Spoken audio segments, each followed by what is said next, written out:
Biz Minecraft o'yinida qishloq topish haqida video bo'ladi.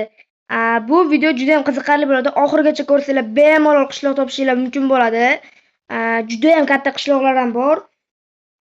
Videoga like va obuna bosish esdan chiqmasin. Birinchi o'rinda tepadagi Nev degan yozuvni bosamiz va Advanget degan joyni bosamiz.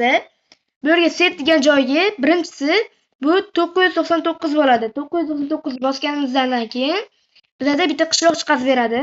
Bu qishloq ham juda ham ajoyib bo'ladi va ikkinchisi ikkita qishloq birlashgan bo'ladi.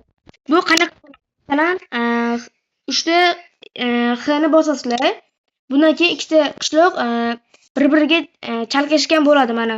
Juda ham katta qishloq bo'ladi. Ikkita qishloq bir-biriga chalkashgan. Ikkinchisi esa qanaqa bo'ladi? Mana 455 bo'ladi ikkinchisi.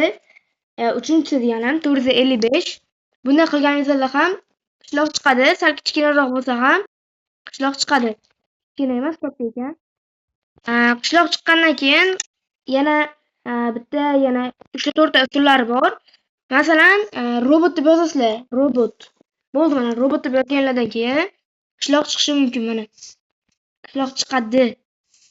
Ana qishloq chiqdi.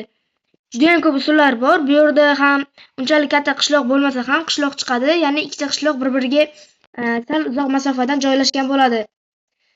Yana bitta usulimiz bor.